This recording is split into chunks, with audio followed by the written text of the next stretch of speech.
Kita betul tahu langa. Ada ni wa.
Ko korike ho whanga mo i he talamalu e whanua. Ka mai ngahi tala whakatapu tō pe wha ngā we tō aki he polo kalamani. Tō ngā te o whai tō mama o ka tahi whai ngā maari e koni ke whahoko tō ai. A e polo kalama mama he koni ko e whakatala noa ki he kantiteiti whikatolu o eua taha si wa ki riwai kumai heni i he hotani. Ke whahoko ke te ha kala noa whikawa ki pe matuunga kui ai.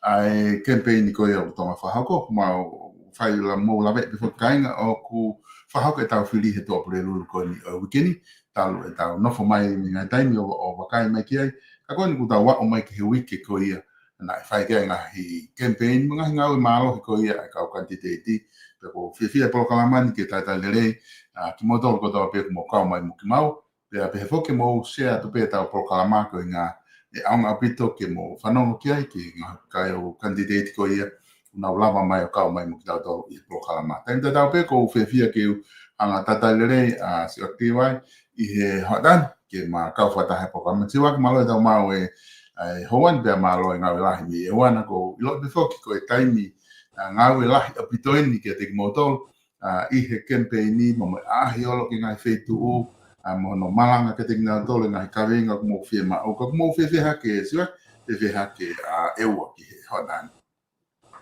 Whamalo mua solo ke whainga maari e whakawhawha ula vea mo tuan ko e whakawhawha whatongi atu beni me ki kolo ko mua eua ko mua me eua o ko ua rahi au pita tongan lately mana pia uhila pia whito aki pe mahalo ku teu be fili mahalo ko kamata ke kau mai langi be mo ya ku mau sai be so Kaya.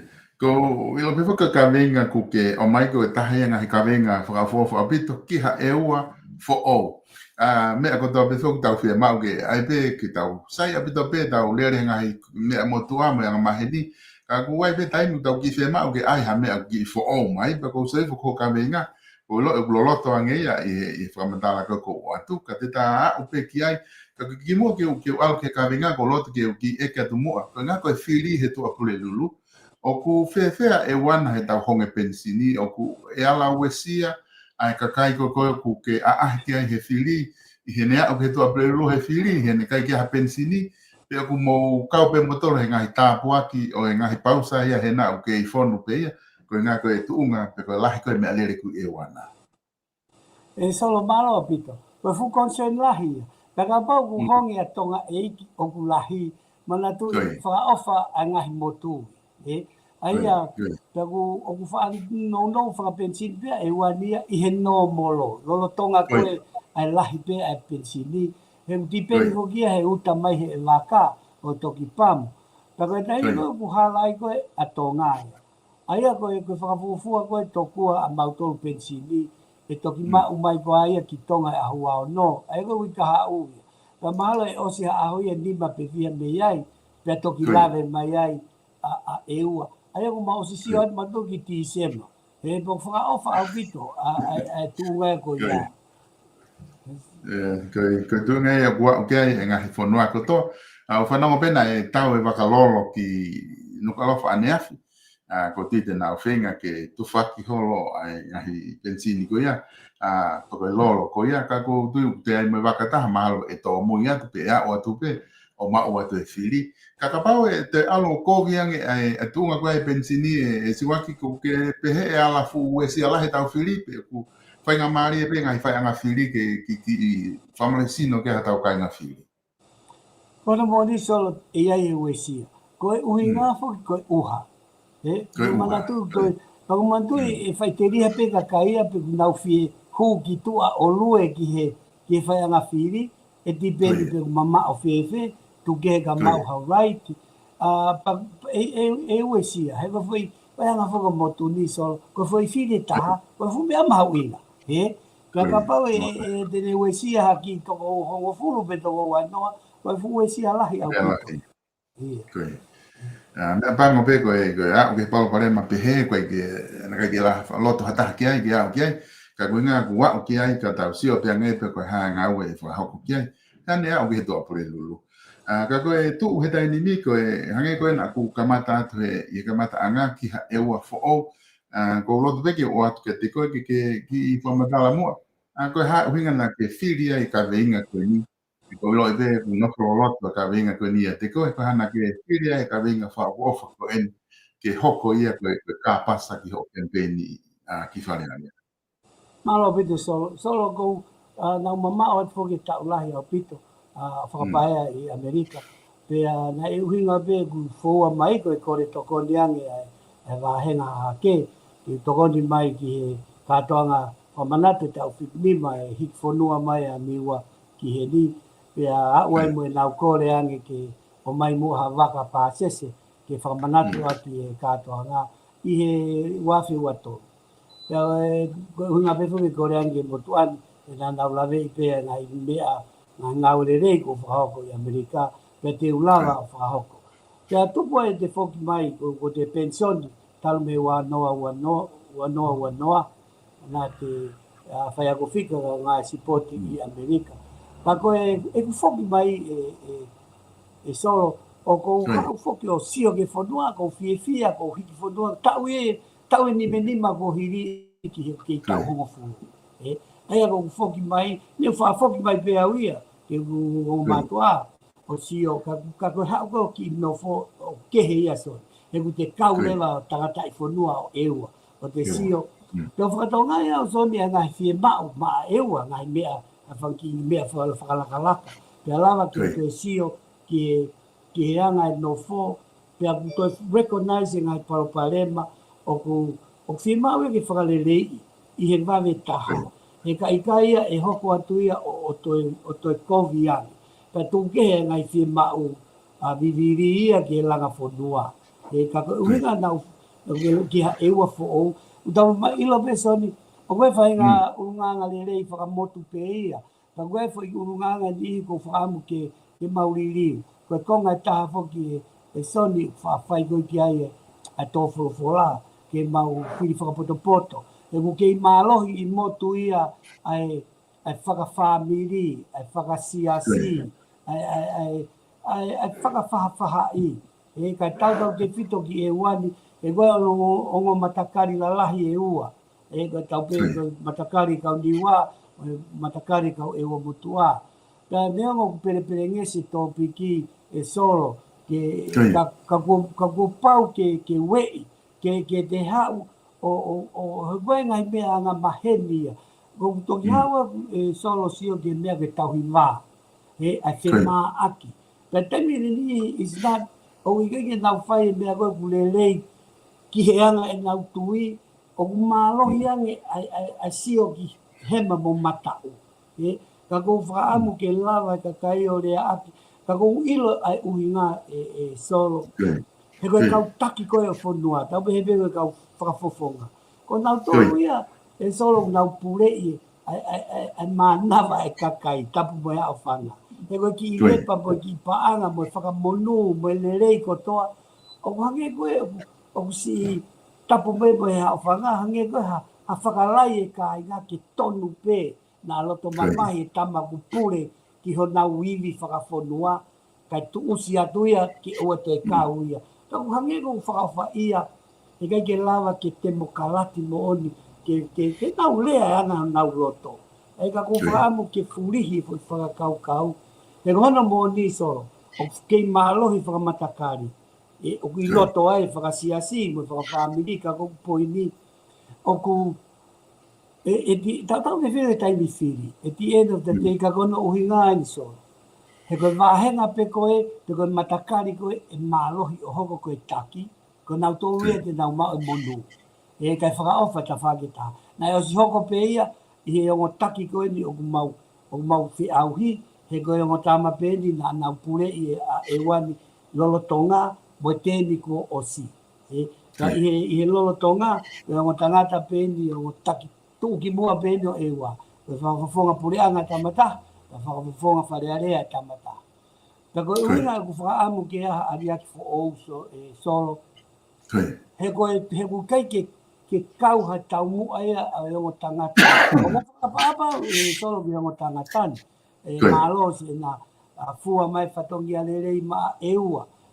O ka koe uhinga pe ku pore ngāwe, he ku whakawakai ke ngai fie mau viviri a e ua.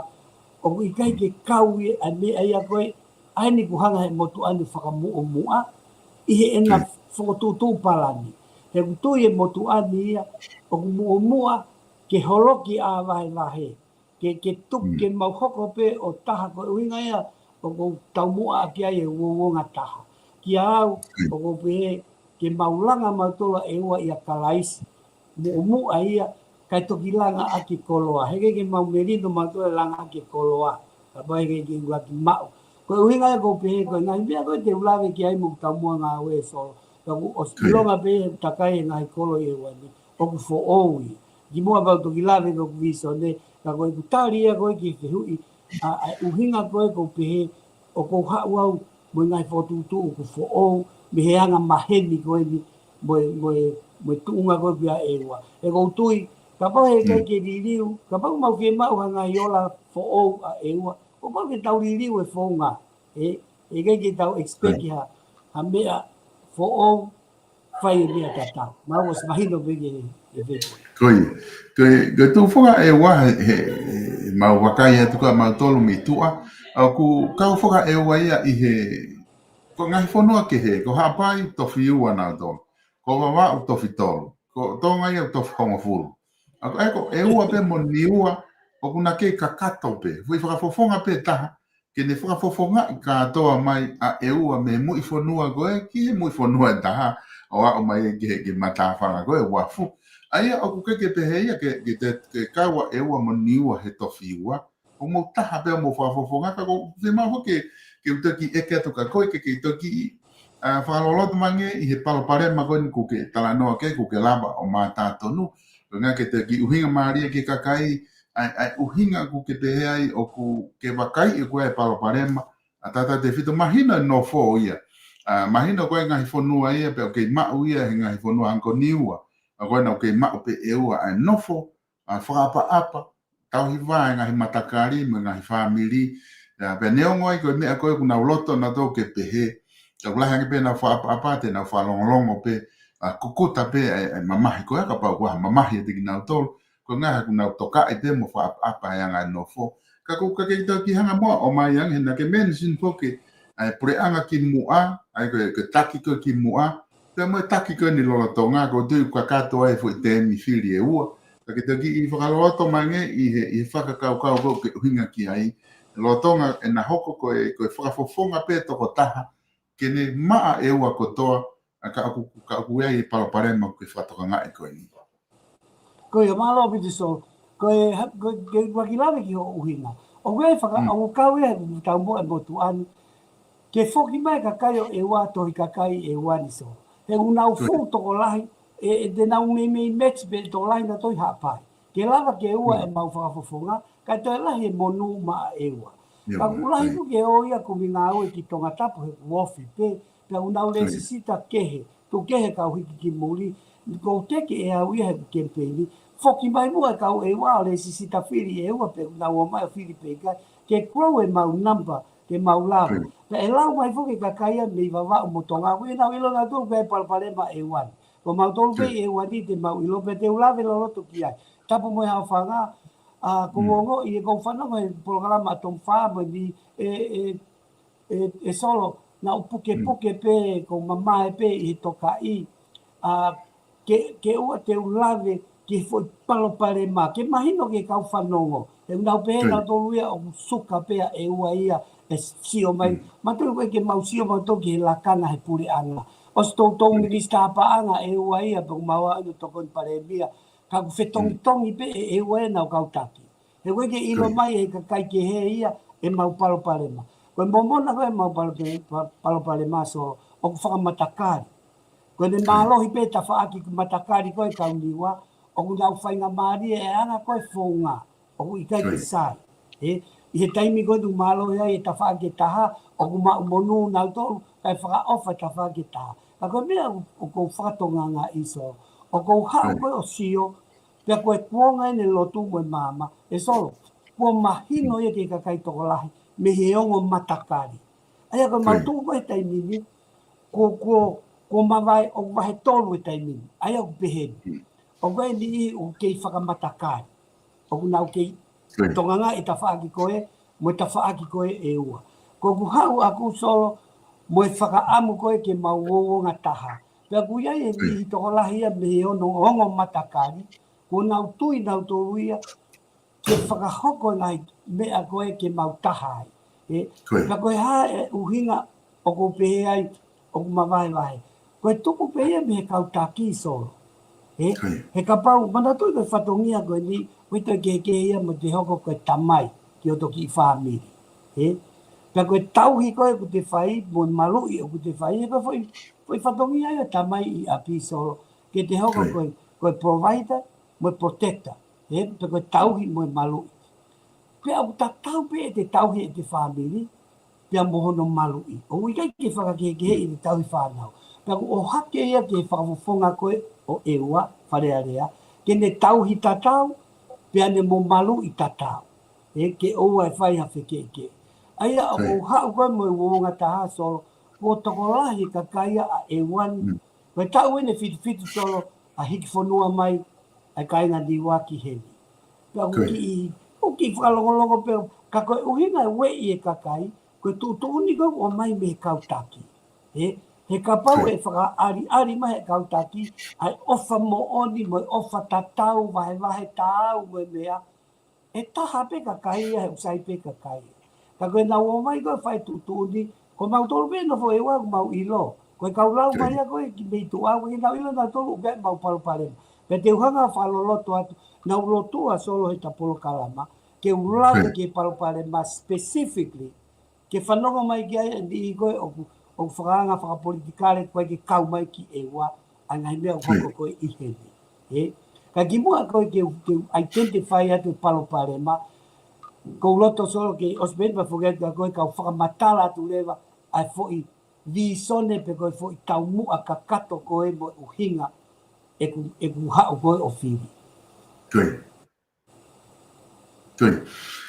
Koe, mahina o pitu pa ko maari e whakamatala ko ke whai e siwa ka koe, ko kongan ko loto ke ki mo ke ta alo ki he visone koe uhingai o magatunga whiri he koe kamata mai hoke whai polokalama o konoanga mahini foke o whakamata mai me he pui tu hao ke visone ka kuta lere whaka eua ta programa o ta kamata petawa hao he kakano koe polokalama tata to alu rewa ke visone me moi pui tu o os ki ai ki mui ka ko ngai ni siwa ko loto ke atu ka ko ta ai ngahi mea o ku palo pare ma ngahi wahenga e ku whanong kon ke kau quantity ko interview pe mai kau quantity ko na polokalama ngahi platform ko ta mea o ku na o longo ai ngahi wahenga e pa anga wahenga pe ko kau atu ki e wana he whamatala ko ke whai ke si ke nofo ai ngofo i kolopo e ua o wahe na ua ki ai ine tuku ko ia mahino whiri ka tokolahi me foi kolopo ua ki e lava mai ha whafofonga me he kolopo ko ia ka tokolahi kolopo ua e me lava mai whafofonga he kolopo ko ia ka koe panga whawahenga oku moukau e wana he paloparema he panga whawahenga pero ngahi i whanua ke he bea mnau paloparema solo kakato kato pe paloparema ia kawai pe mo ewa Kau kai ko hakika. Kau tui ko huinga alu whaka ewa e ta polo kalapa. He kupau ke te identify ha palo palema. Me toki whau ki ai e te taumua. Ko tui e make sense lewa ke kakai. E ku visone mo ku taumua. I he osi koe ku identify ai palo palema ko whi mau ke solova. Malo mahino. Mahino pi. Ka malo te hoko atu ai pe au ke ku visone.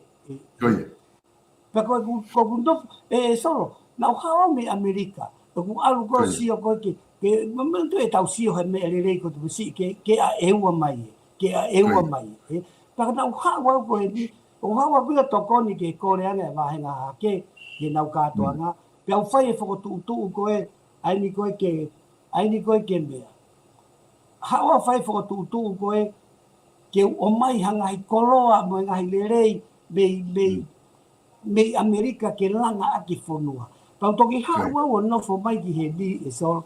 O sio au ia, o kai foi palo pare mai ia, o fi mau ia ke mua. Pako whau le vai ne ku visone. Ko ku whaka ana ua ki e ngahi tāpu aki o e wōwonga taha. He ko osi tui fo ki au solo. Ko palo pare mai ia, ko kai ko ke taha e nofo. Pako hange ki a te au ia, tai aunga o mai e kolo, ai ko laia ne kolo o mai ko laia ne longa. Ai vahe ta e tau. Sai, ko kuwi sone re vai na, ko whakaana ua ki ngai tāpu aki o e wōwonga taha. Ai ka foi re ko piki ki e tau moa wōwonga taha. E solo, pia o hulu ia, me tohi a sione, vahe tā tolu. Vesi tolu wha mo tolu nima. O pehe mai he vesi tolu wha. O wou hau mo tūtu uni fo o, ke tau whi o whaaki. E solo, o hanga tonu mai befo i vesia ki palparema o mauto whangai. O wou hau fo o, pe kou hau mo tūtu uni fo o, pe au fo o ke anga no fo he uloto si iha ni ia ke naurea aki, ka kou hau au ia mo tūtu uni fo o koni, hange koe lau e solo, it is time, tau wende fitu. Ko uhinga o kei tolonga ai e solo, he ku kei tata o pe lalo tapakau tapu mo hau whanga. O wiri fia taha ke ne to'o haki. Ka kapau ki tau loto ke solonga. Pea hiri ki o lunga ke hoko koe tau mua. Ka koe mea ko toa pe te utala noa ki ai mo whakatutu ngā ue a solo mo whaunga mo whaunga. He whakatau mua ki he wawonga taha. He kou tui whakapapau. Koe langa koe eua ke taki mua. E langa ia kalaisi. Pea toki o mai, pea toki mahua mai e tāpua ki, hange ko malakai wa he tolu vesi o ngofuru, kai ke toi hao whaki e wai. Ke maura ki whekumi mautolu ki he merino, solo ka ke ka eke ki he eua kotoa pē. Te nau talatu e nau tolu, ai nofo whakamatakari. Ka ku alu e nia ke toi kovi ange. Nai sai ange o nongo furu ia. Ko ui ngā ko ngai tūtoni, o singo ni te whanga ua whakamatala ti te ilato. Ka whanongo koe nau te ege nau mai noi, moutari mai pe he te wā ua tukia. Ka koku po ni e solo. Ko hau fo kia uia o kukai ki uwhi maa ha mea me e wai. He pehe puke ni koe kau whiri fo o solo, ka dore whito tokolai ka hau me muri. Ko ui ngā koe whinga ki he paanga mo i mawhai. Solo, te utoi talatu pia e taimini. Ko ku wahe solo, e alu ia ki he langa whonua. E ngai project i koe ko hau mo ia. Kai ki uwhi maa ha wahe. E ko ospensoni au ia, me Amerika. E ko ku wahe ngā solo, ko uhinga pe tala no mai no ko tamau ko ai ma ke o te vi wa ta o ko vai nga kuia o me me li nga o ia solo e vai nga ko e fatongi a fai ga pu a pole to ko fa mala do ke ka o ko how ko I'm ready o ready o ke ho ko se va ni mo oni e ke ke fi ma o ha pa ana ko ma fai te o te fa unga ko te ma o nga tahai ai ko ke vai ta wai te o atu e whaunga, ai solution ki e palopalema. Pea te utuku au e mawhai koe ke whai tutu uni ki he ki i koloa koe a ewa, he ke ke ukawa wai. Aia o koe ke ko surrender atu au solo, ai mea koe wahe paanga, koe ke kau whima wahe au, pea kou toi surrender atu e mawhai e whai tutu uni kai, ai kurupu koe te whakotutu atu. Ka koe haa aku e whai. Ko ku alu aku solo o tauhi whakatamai ki eua. Te walo o kumbi mai ai ngahi lelei, monu, mo paanga, mo haa bea mea, o tuku mai ke lepa a eua, ke whai a ke mauranga whonua. O ku whoou e voi mea ko ia, ka te wau atu ki ai. Ka koe tau mua ia mo e visone motu ane. Koe mea mahu inga taha solo. Ka nau whalala ke te au, ke ose tau e whaa. Koe mea ko roto ke uwhi maari ki ai, ko uonga taha a whonua. Ka kou talata, koe where a tāpu aki. Pea o ku kauai a whemahino aki, mo e ku whakamatala ripoti paanga te o atu, te nehanga o whakamama wahenga taha fitu, ka nau ka mui mui ai. Solo, ka ke toi whawhehu ia whikawaki, mo e lepa mo e paanga ai wahenga. Ka te wau atu ki ai. Ka koe ku viso nena, koe uonga taha. Mea ko toa pe te ulawe ki ai mo whakatutu i he whaunga, whaunga wahe koloa, o au ki e whemahino aki e ripoti, koe tau mua pe ki e uonga taha. Ke tu ke tau taha nota tu ke project ki, ka koe tau mua e motu ane e so. Ka koe te tuku atu ka toki whoki mai ki ulawe ki. Maria pito ai whakatala noa ku ke whakahoko. E koe ngā hai ku une o mai e whakaukau ko ia. E toko ni lahi whoki ia ki he nofo. Tau whakaukau whakatolo e siwa koe nofo whakamatakari, pe koe tau nofo whakawhamili, koe mea lere ia koe ngā hai tau nofo. E ka koe wai pe taimia o koe ke sa ia. Tata te whita he taimi hoko e tau ngai mea whakapolitikare mo i mea. E ku te lama peo sio he tainini. O ku wau e taimi ni ia ke kakai e ni ia ku mahu ingange ai mea whakapolitikare ia mo ta whaake tu wai he mahu ingange he whamili mga mea te he. Pea ku wau peo tau lau e ni ka ku tau sila tu koke he na tau whakaukau koe ngahi nofo whakawhamili, nofo whakamatakari koe tahe e ngahi mea o ku lelei ke ne kei puke e anga e tau whatunga motua mo mea te he. Ka ku wai pe palopare mai e. Ka koe anga whewhe ai koe ha ho solution ki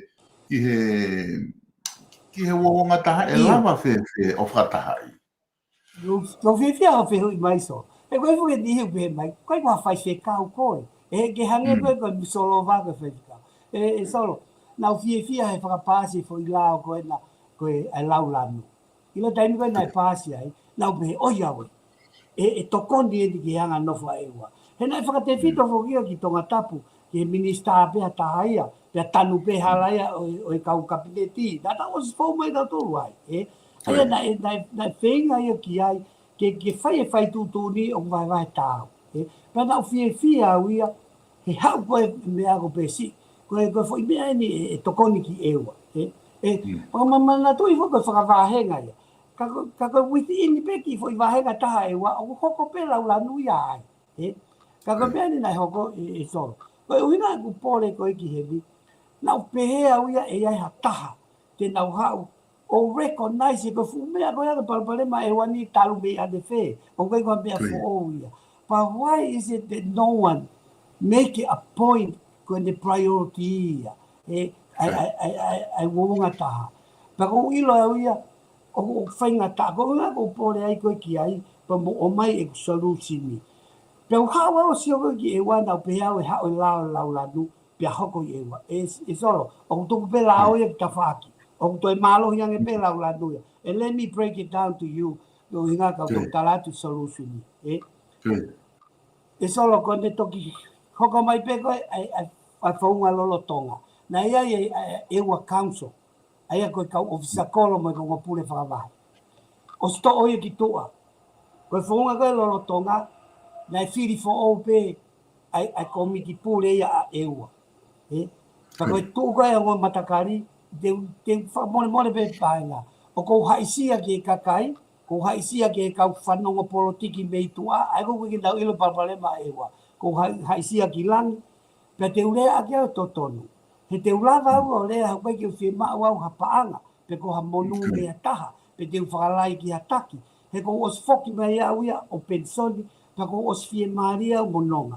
pa mahalo ko visiona pe ke hau o talatu e palo pare solo ko fili ko ai foi commit for ma to tava ko ta hiva ko to ta pe to ko wa me va henga ta to nga e me va henga ta o si laula du pe foi fa unga ia ko ia o si longo ai pe ga ke aha a tu ni e hau me ai e tari he kakai ke wo ngata o todoli a kenzia a tau mua e motua e solo ka toi hau ke he vahe paanga te utoki lawe au e ku fonga solo va e fonga koe ke mui koe ke maa he mui ke ta fitu ia ka pau nau fie fai mea ke fai toton ka pau e fai e whakamatala paanga vahe solo ke fe mahino aki e osi ane vahe ia mahau pese te warunoa ke matakari taha ka e rua noa ki e taha ka ke pau te ke whakapofua ke anga e nofo ka koe me mga hai tutuni e solo o mai ia o fe paki ia whakamatakari o si ilo pe ia ko ne homo mai pe ke kakai na ia e holo kui ko malau ho ko whakamanatu ia e kainga niua ka koe project ia aku ko unga ula vega e ko project ia aku ai misiume koe a niua o tāna ki koe o whaia ki kumi e waka malau ka koe i misi e mau whangakui o tuku he holo whakamanatu o niua. Ko ia e tutuni a ko sasala mai, e to'o ia o ave ia ko he holo whakafonua. Aia e to'o rewa i misi mo e mea koe na pehe koe mea e kai. Solo, o ku tau, koe whanonga koe o ku hoko atu, koe uinga ko wiri taki ai, he ku whehui mai ka kai toko laiso.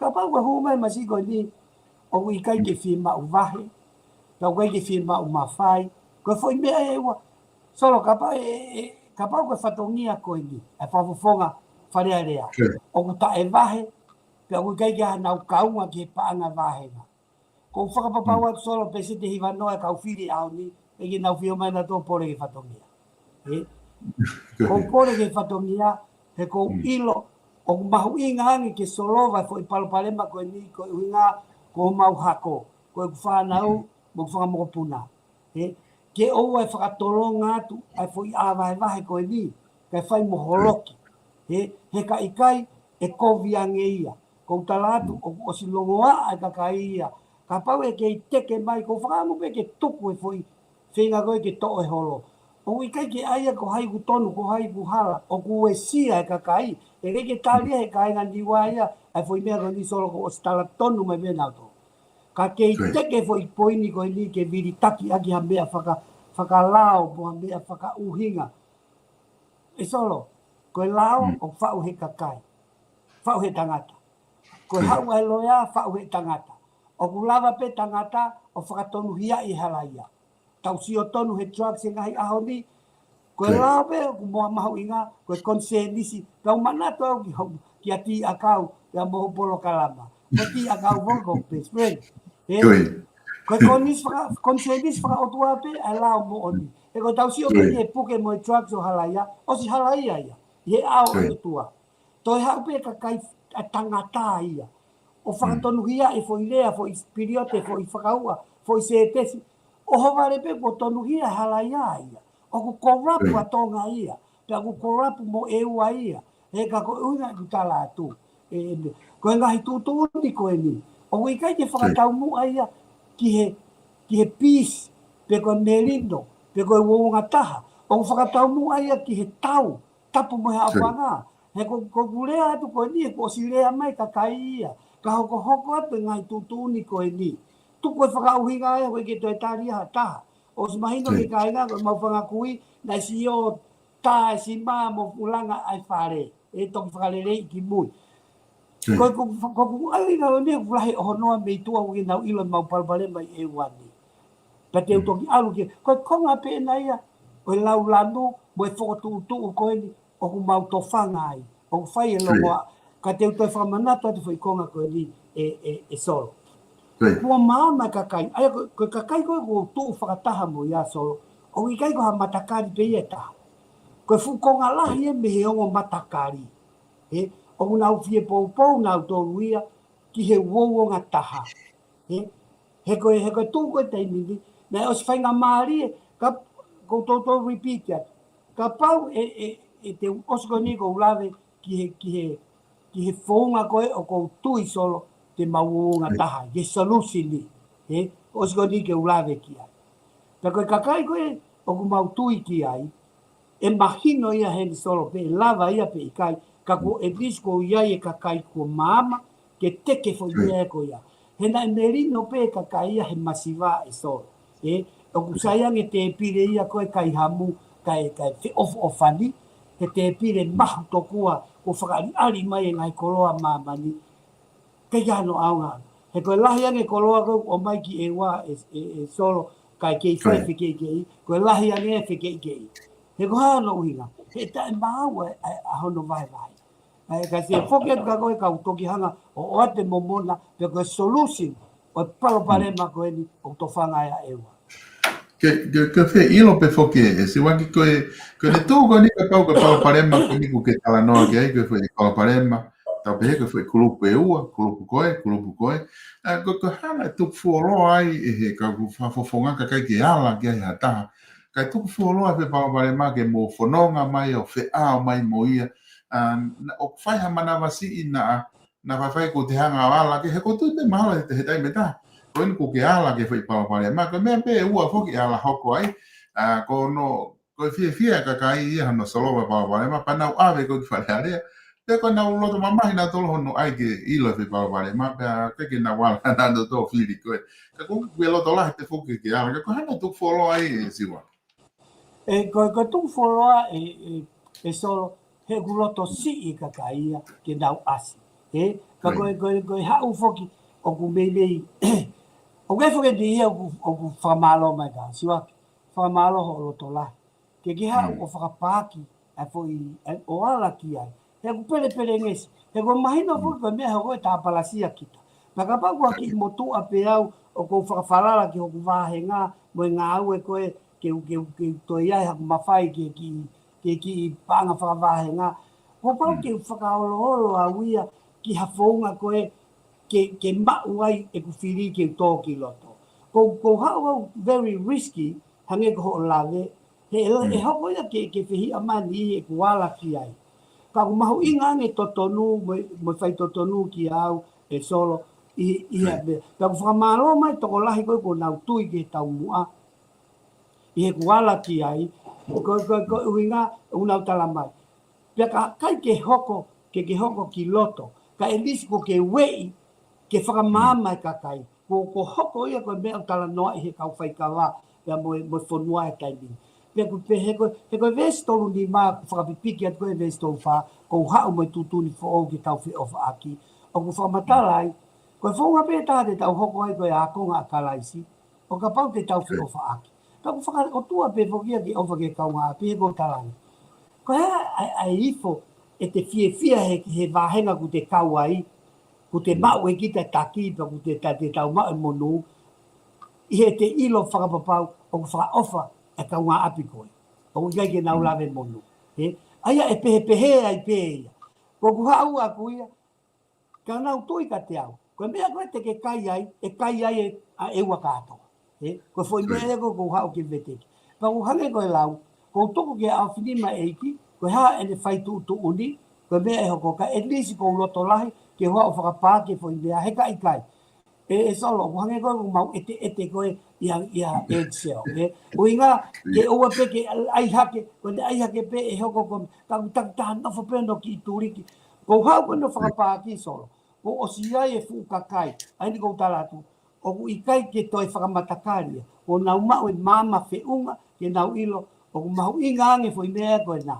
O inga he ko mau, i he wafu pe taha, whare maha ki pe taha, marai whakapuna pe, o mau whiohi. Fe mari aki, moe ngai mea keike. Ka pa he kai ke o mai ke tau mua solo. E tuku pe ke fika nima pe fika ono, he kai pe ke toia uia ki ai. E fai pe ngulu ia. Ka ngai tutu ni ko o atu koe o fe paki. E toi whakautu ia ai solo. E solo. Ka koe konga ia koe ko wala koe ki ai. Ka te toi whake pe, ka toki lave, ki he fo i whaunga koe, o ko whakapapa watu, koe mauloto taha pe koe ki ai, o si wonga taha, o si alu mautore hala o wonga taha, a solution. Koi. Ki mo ke ta ke solution ko ki fe ke fra o se de pe fa ka ni. Ako na fa talangi ke ka quantitative ba o. Ne ngoi ho mo talamai ha me ha. A te ke ha mo lau pe ai mau mai waka puna ko ke te ha mo waka pa mau me waka pule anga ko ha. Ko e ua ia wai na waka ko mo ni ua wai mo na waka ia na to. Ne ngoi ha ka wai na waka na to. Paka pa mau waka puna na pure pina to ke le na waka mo tu. Ko tai na mo ngawe ke ngai project la hange ko waka mo me a. Na ke na mo ngawe pe heni pe ke tu pe mo ta fa aki o pe heni pe na e. Na lava he waka ia project ia ko fataha i mai mo ta fa aki o fa hoko ngawe. Na lava Adigo Talatu, this happened recently in the Asimai, within the last 8 years. Like I pay from Kimia Lau no, I can like Saipen of. I go on the Matoya, along the Kumpanga, unite fair, along the Kumpanga, the Makum Panga Katope, or how wiki I. When Malau forgive a Kumpanga, if we were hanging up a ta, if from Manatu go now. But Fire go calling him, but one. Tau whai creative koe, a whaunga koe, ke lava tāna ke apanga. E solo he nage ke koe wafi o furu ke he mo i wafi uoua. Ka pau nau alo kon seti holo koe ai waka, e tā mautolu ia wheito. Ai nau creative ewe au e misiume koe kau niwa, ke tō ki loto, ai whakamanatu whangakui, a kakai koe nai hiki whonua. O tāna ke e mau tā 0.6 miliona koe na ke whai aki koe mau whenga. Ka koku poine. It's recently, ai ko pehe e maunofo, o ko awe taimia mo hange ko e lahi koe whainga maari e koe o mai, e lahi longa aia. Ai a ko tui au ia, ka pau e whike i nofo ka lahi koloa o mai, o e lahi longa aia, e hoko e koe tautea instead of tapuaki.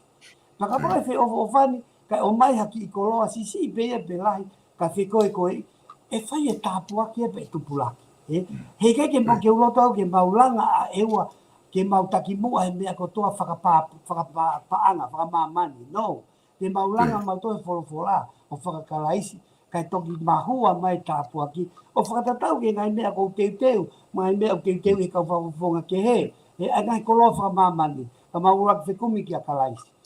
E lava ke alu lewa ki solova anga. Alu pe taua ki he solova anga e siwa ki ko ngā ke wotain ke tuku i mai solova anga.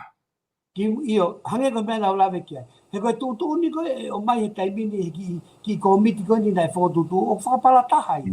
Aia he kei pika ha tūtū ni ai hau e tari he kakai. Aia koe whaunga rewa. Te kalanoa ke koe whaunga, moe whaunga, moe whemahino aki. Koe mea e lalahe tō. Koe whaunga. Aia ko whaueni ai komiti pure koe, ko pehe e whai tūtū ni pe aloto le reiki ai kakai o ewa. Sai koe whai pō uru aki, koe pesetia hi wanoa whaunga. Te whaunga ia solo, ai kau ofisa koro, aia koe koro e taha ono, pia moe pure whakawahe e ua. Te utala noa ki e toko taha wālu, pa te utala te whaunga, e pehe ni re vai. Ko nau tolu e hoko koe ko miki pure whai tūtūni ki he koloa kotoa e ua. Koe ngahi poini ne lima te o atu e solo. Ua ki poini. He koe whiria e kakai e solo. Koe whiria e kakai e nau kakai o fisakolo pia o moe nau pure whakawai. Ke nau o mai o whai tūtūni. Aia koe tempo kalati e, pa koe whiria e kakai. He i kai ke laka haku hau aku solo o whiri haku ko miti ke laka ange i he whiri e kakai. Hoko atu solo. Kau ka whiri haku kakai, e tariuia ki a au solo.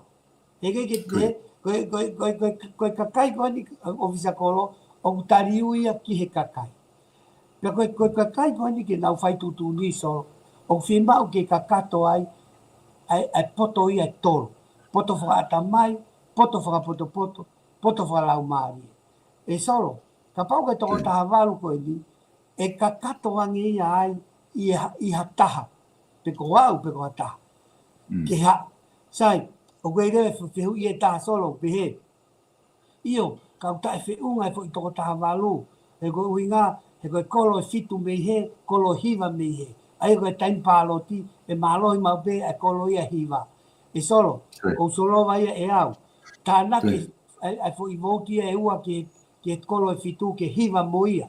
He uinga pai raiti e kusio ke whiri, o toko lahi tatau pe o tafa aki. Aia, tāna kia, solo vai foi konga e ko ia, equal rights pe ia, i he number of vote. Ta ia i rewe foi mea i e taha solo pe he mai. Kai ke poto whiunga, kai ke kakato ai ai poto ia koe o whi mau. Sai, ka pau ko ia, solo. Ke nauto e mau pe, e mawhaia, e foi toko taha walu koe ni, ko aluhake foke ua noa hange kau tālatu, hivae, mo e ngopure whakavahe.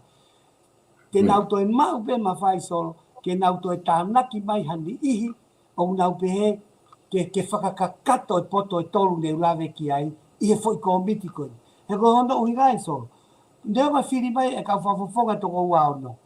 Ka pau koe ke whiunga hani ia ai ke minista i ngai kabineti solo, o koe os ilope, e lava pe kabineti o whiri ha minista mei tua. Ke hao, o ku whiunga mo tau ke whatongia.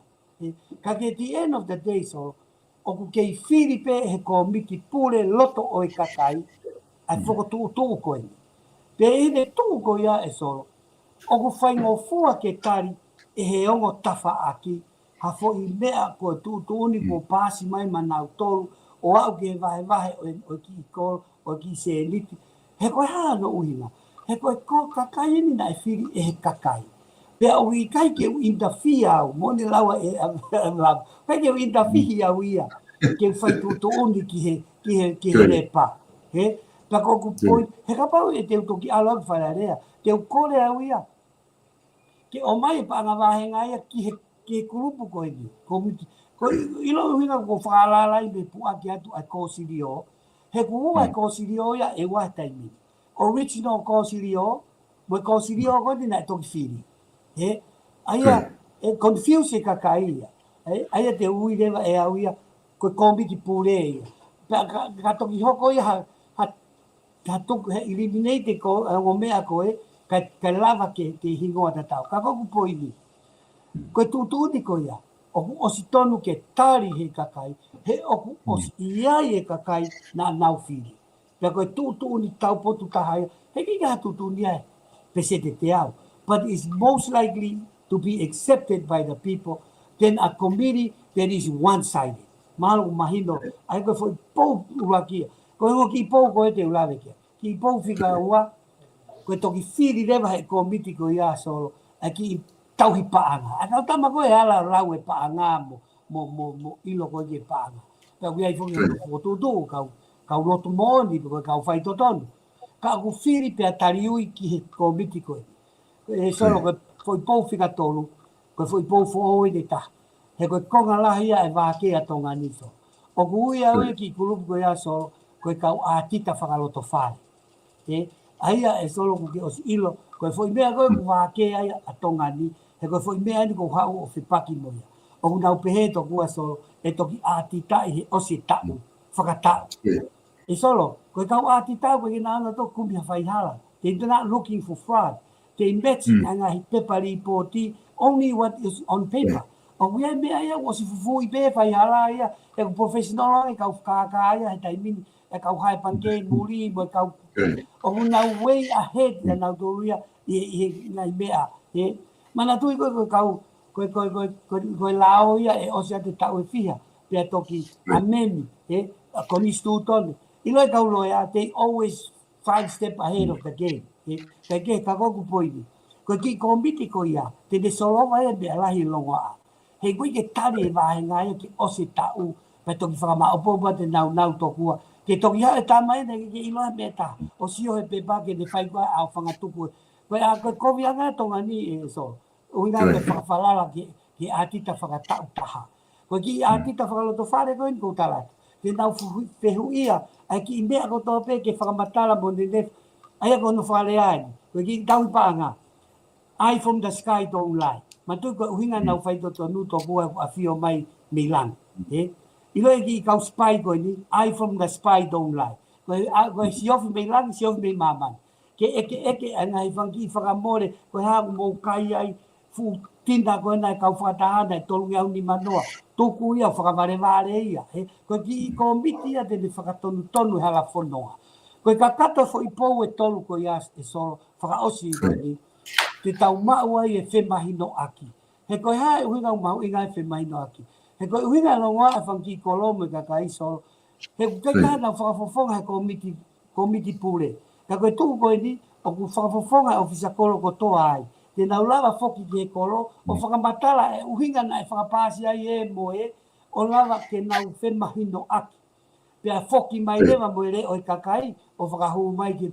He ka tō koe tai miri so. O kulahi o kolo e koe ki ha nau whawhawhanga na toi komi klahi. Ka koe ki nau ilo e nau tolu e mea ukoko. Ka koe uhinga e whehui. Ka koe mea peia ku tonu. Ka usai. But lack of understanding creates a lot of noise. He? Ka koe whakotūtū ia so. I pa koe whakaosi e whemahino aki so. Uilo e whakamatala pa anga so. Oa ko whakaamu pe ki haua tēn ki tonga kato. Solo. Koe taimi koe kautala no ai ki whaito tonu. Mo pehe ko ata kitua. Ko foi me afua ene fai tonu solo. Ko fram ki fanongo mai ka kai ko to campaign ya ki fa ai fai tonu. Ko fai tonu e I lo ho report fa pa anga. Ka ai pe hata ko ke tesi I pe fai tonu pe fai hala e ke pe ko. Ko ha ho fa matala pa anga. Solo fa matala pa anga si wa gri vai e pehe. Ko tonu kilu ni mamano o ta uni. Na e ave valumano ki ka uowe. Na e maumonua e ka ngou e toko tolu noa. Pena nau taki whihaafi. Pena e sivi whakamahina tolu. O osi a tau o whakamaopo mai. He koe uhinga seniti ke whakaivia ki nau tolu. O whakamaopo mai pena e iai ha whakalaka. Pena e ha ola le rei. O foi seniti. Ke aonga e paanga ai wahenga. Pea tala mea e ripoti. Aia koe ripoti e motuani e solo. Te utala mata I fika pa te tala hingoa. Kai mahino ngofua. Pea kai ke toi whaia, he ko whai tonu e, ko ilo be whanau e solo. Ko whoha mau whai tonu, te uange panga ua noa, alu mai ha mei sipi. Ilo ne foki mai, mo whaalawe peki ai mo pive. Ko ne foki mai, teti, ko mei sipi e, ko risiti e, ko toinga seniti e. E solo, ko whai tonu e. Ko kai ko toa pe, ko mo kempeina ke whai tonu. Whehu iki ai. Ko haa whakapatala paanga. Ko toi nenu pe solo o mai hangai mea tae mahino. O swai hala ia. I he lao, I whotutu e motuani. Tala mata I whika, ia tala hingoa. Ko I whonga pe tahe te tau ilo ai. Pe na vahe tau pe kai. Paka mea ne ta solo. Paka pau pe ura ki tau ia. E iai whakamatala. Sai, to o hingoa e kautama koe. Ko si lawe monu ia he ngoe he tauni. Kai aluan te kautama fo he ke mahino ilo taimi ko te sio ai ke te vahe no ai pe te ngoi hala ia pe o ka pauna ta fataha e te fuaki te whakapone te ilo ipe tala hingoa tala fika ko ia ta ku ha o kempeina ki fai totonu ko e mea bendi te tau maawa te tala hingoa te tala fika he poto pe ka ia he fai fika he ko uhinga ko e fehu I paanga vahenga a longo ango o lave ane nai so. Ko nai whakamatala tae mahino. Ka ko whakaose a ki so. O te kei ke halao, ke haisia ki ai, a kau whakafofonga, ke ia ha timeline, mo whakamatala ke whemahino aki. O itai ko whakamatala pe ke to o mai one way. O mai. Whenga ke mahino ke he kau whanongo ai ti teila o whakamatala. Ko hea uhinga solo ke ai halao ke whaifoi mea koe ni. He koe kau whau lao, he kei nau whau na to halao ke nau toi whihi ai pe nau to. Ka wau ane ko halao ke kakai mea vare, fua loa hono whau o li mai ki ai. Ka koe lao koe ai pe ke sivi ake nau ngā oe. Marong mahino atu e poini, o to vave atu pe ia. Ai whaunga ia te uwhi maria ki ai solo. Iloi ka pau nai pe whaunga e wa, pe kamata e alo whaunga e wa ki ai. Ke u tuku lolo au ke uwhi e whiri au. Ka koe ki hata haia ki hau mo whaunga koe o e wunga taha. He koe mea e tolu e hoko ai. Kai ke ngata pe he malu ai e koloa o ai whanua, e toi si i ai longoa a, ka koe mea te e pū solo. E toi fie to kondi mai ange ka kainofo muri, mo muri, he unau ilo, o ku maa opo, pia maau, ai ke konga ia koe ke whao ngaso. Mahaloa pito, whoki atu ilo. Whawhawha ai mahunga maari apito ai whakamatala ma whakatala noa ku ke whai. He koe mei focus pe i he nofo koe ni koe. Maalota tamanat ke whakatala noa ku whao mai he kautaki me mātua nau tala mai. Loti whakawae ai whamiri me api patatu whono ngā tua e wao ke whonoa.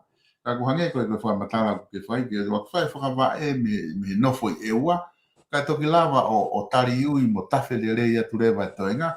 Ka pau lele ngā ue ka koe ke sai whakawae ia nofo ka inga. Ko pau pe ke ai pao parema koe ni o ke tala noa ke ai siwa. Ka koe ngā te utuko at pe ka te koe ke whakama opo mai pe.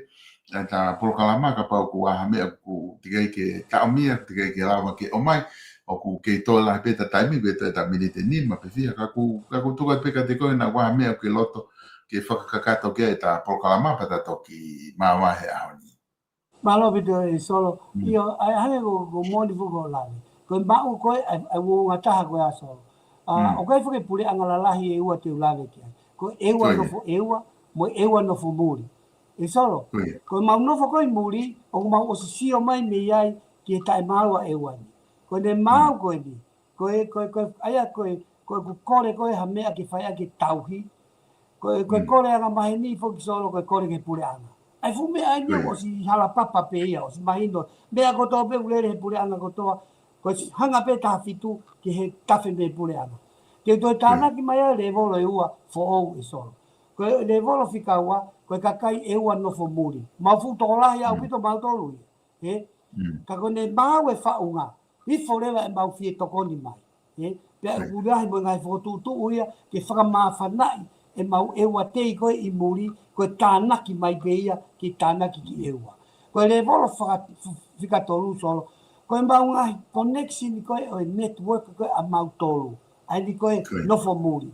Ke mau kore mau tolu whakatoa pure anga. Ake mau profile ngai fie mau koe a ewa. Ngoue, ko whare mahaki, koe hala, koe ako. Profile whaka professional. Ake ngai non-profeti. Ake ngai ata moe mea i ewani. Ke kore i he professional level. Aia koe tānaki kotoa iwi ko ia. Ke tokoni ke he langa koe ni a ewa. Koe mea ia koe ku omi he motuani. Pea koe tau he ku project i. Ai import mai na os fai e au solo na ma os lere mato ki mo con fenisi na o mai mato en container to ngo futu ki e wan e foi tau beta ai ko au be na o hete me te mau to o mai mato container ki e wan ke en atai te mau to export ngo a e wa te kai porque la vai que tau to office sai ni foi contract pe hoko foi exchange pau ke hopo au se va ni o toa o fa au nga execute ko a ke fo nga beta o mai ho talo at ho paanga tuku e marketi ka mauto o ko se foto mo me ala hi e project ki kai fai ngo fu na we ko ya solo e mau nga taha e te mawala whakataha a ewa te mawala whakataha a ewa muri he ko ngo fo i pule anga e ko ya e solo o ku fu to la o hange ko ni na e alu fo sino ko to taha solo ko foki mai ko ni mari mo fa na we ono mo na mari mo ko puna i wa ono to ko fa no a ho ki lo to fare ai sino tāna ma wahe me eua toko whānoa. Pa koe ke ngata he ku whakamari i mai a eua nofo muri, ka koe ho mau hako, mo hako. Pero ngai mea ko aso e ongoing ia. Once I establish it, it's a yearly thing forever. Pe to ki lalo puleanga ini mo auti mo ha pe te mau minister pe ikai we function within our own people mo mau network I muri ke tokoni mai ma eua koe ranga ia o profile o kore tokoni ma eua he po ifo e no fo wogo ngata whakao se te si kore whakamore atu ki eua ko tope ko tau tolu veu tau mahi noi ai tau palopale mai motuni o kuiai solo ki kakai na ulave at ki ai ko ai ko taratu o kai ko ha uia me matakari ko matakari ko kakai ne ko na mau a tui malohi ko me ai du tonge mau wa fikumi ki ai whakalere ia api he kai toki ifo mo oma ngai tapu aki o korwa mo atu ka pau harea o kai ke tau mo whanongo ko mea malohi foki e solo ai politiki pa ko tautu e kakai o sei pe na toko taha Pakapau lave au ia o lavea e nau toko taha, o svehi a ia ka tea. Ko kore atu. Kai ke uheni ke mahok paanga. Kai ke uheni ke mahok mawhai. Ko uheni ke whakamumu a mea mumua, manatu i au tau mua. Sione wahe tātolu vestol wha mo taunima. O ko wha mo tūtuni fo te tau whi o whaaki. Ko solova anga ia, ai palopale ma, ke mau whi o whaaki. Love one another. Ka mau ngata ka yawa mai e ngai monu ma ewa o tau fiu hono tānaki kia ia potu hawa o whātu solo ke te koe me kau whanongo Malo pito e siwaku ya ku whawhiawhia pito ai hawa koe nuk whai ai whakatala noa mo koe hange ko ngahi tala noa koe ia ku ki o mai ngahi whakaukau le leo ki o mai kau eua nofo muri na ku whakalawe atu ki ai osi sio mata ki mau tau lia koe ka kai eua, pa mau sio at pe me tua, ki he ngā ule leo koe he kau eua I muri ki eua. Koe na ko tau sio ai he ngahi waka mai hāfua hamo ngai ngā ue ku lawa o whahauko ki eua. Ka koe konga mahu inga ko ki hanga o mai polokalamani, o ku whia mao ke whakawai a eua I he wōnga taha, ka e lawa lewa ke mau, a toenga koe o paanga whakawahenga mai toenga ngahi ngā ue langa whanua koe ki e waka kwa malo la he tu siwaki pa matala monu atu ki he topule lulu whatawange pe ki e whakahoko e kainga e wā hawhiri whakapoto I he tu opode lulu pa ku tala monu atu ki a te koe o whatu siwaki kata toki whilongo aki he osi ai a mō whiri kata toki sio ange pa ko hai me hoko I he topule lulu malo api koe whamalo atu e kainga I he lava koe ke maukau mai I he prokalama koe ia Tala no mamahe pea mo e kandidate whika tolu, ewa tahataha, siwakli e wai, mai heni ke whahoko ai prokalama koe ni he ahoni, ko ma whamalo la he tika tiki mo tolu hange koe ia, koe whatala no nani whahoko, siwakli e wai, kandidate whika tolu ki ewa tahataha. Ka mo mea, tau toki hoko atu, I hangahi prokalama, o kutoe atu ki he ahoni.